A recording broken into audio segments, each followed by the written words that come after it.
I went from $5 to $100 an hour as a framework designer. If I were to start over again in 2026, this is exactly what I would do. Before I begin, let me tell you what I wouldn't do. I would not rely on freelancing platforms like Upwork. Listen, when I got started with framework freelancing back in 2023, I got a lot of clients from Upwork because the supply was low. But now, no matter what job you go to, there's always 15, 20, 20 to 50, and sometimes even 50 plus proposals on any framework job because there's a lot of designers who call themselves framework developers on the Upwork platform. So I ran an experiment back in May and June. I got the Freelancer Plus and I spent $30+ to buy connects and a membership so I could apply for jobs. Yup, you need to buy connects to apply for jobs. And 167. So I applied for 7 jobs, and out of the 7, only 1 client viewed my proposal. And out of these 7 jobs, about 5 of them, they haven't hired anyone. I used to get a lot of inbound leads from Upwork.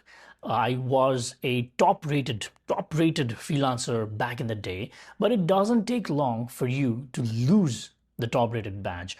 So today, if I were starting my freelance journey with Framer, I would not depend on Upwork. There's a lot of nuance, so if possible, I'd love to talk about it in another video. But for now, let's talk about Contra. Now, Contra, on the other hand, is amazing to send invoices. They do not charge any commissions, but you do need to buy a subscription plan so that you and your client can avoid the invoice fees. But when it comes to getting started in my freelance journey, I would not depend on their jobs because, as you can see, there's 276 jobs right now, and there are tons of framework designers and developers who have established a brand in every price category, so it would be really difficult to break in if you just depend on the platform.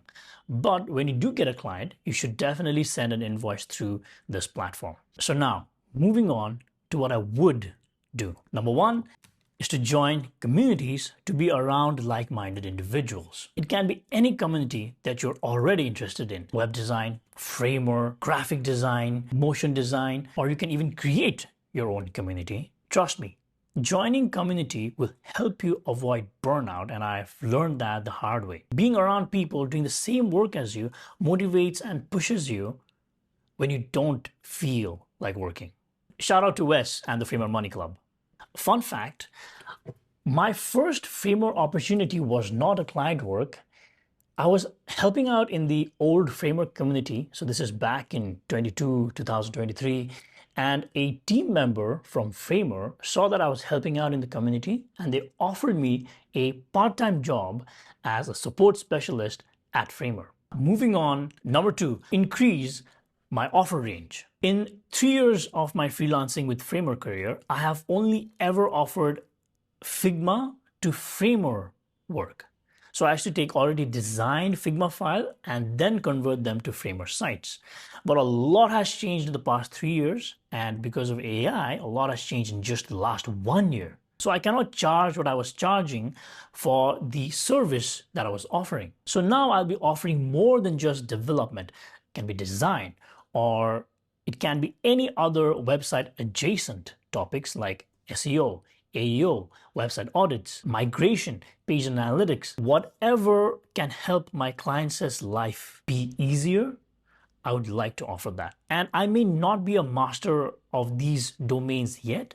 So what I would do is I would partner with other talented people. I think partnering with people would be much more fun, and the output sometimes can be multiplicative instead of just additive. So moving on to number 3, social media. Do you see those corny posts where people are showing design work that they've done for other clients? And it's usually just design ripoffs. And usually it used to be LinkedIn, but I'm starting to see a lot of them on X as well. And they're getting a good chunk of client work. So if I can post content, even though I might feel cringe, I'll be casting a wider net of opportunities. Personally, I love video content. I credit a lot of my outbound and inbound clients to just 4 of my videos I have put up on YouTube. So just 4 videos, 1, 2, 3, 4 videos of me teaching. And that was 2 years ago, 3 years ago. And I have uploaded one of them to my LinkedIn. And still to this day, I get reached out to by clients in LinkedIn. I haven't posted on LinkedIn for months. And yet, just last Saturday, I got this from a potential client. Their earlier startup is currently worth $1.7 billion.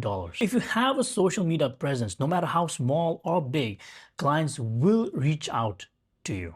So I myself plan on putting out video content, showcasing my workflows, my learnings, teaching where I can, even just curating information. And I'm going to be doing this over the next few weeks, so subscribe. But this begs the question, why video? People or clients acknowledge the effort it requires to even create a video. It takes competence to talk about it. Number 3, it takes confidence to even just speak in front of a camera.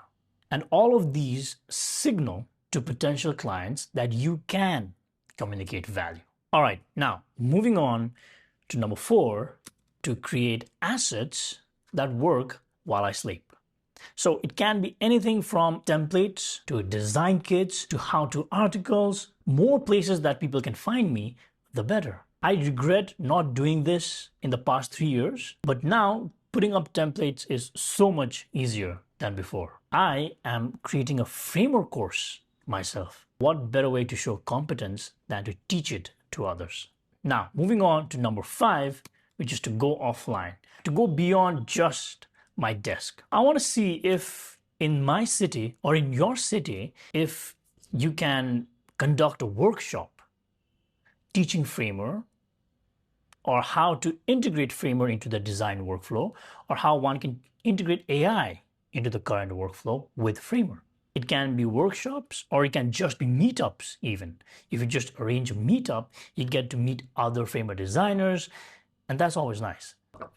I would love to conduct in-person Framer workshops. The other thing that one can do is we can create a template for a local business in our city and then pitch a website to them.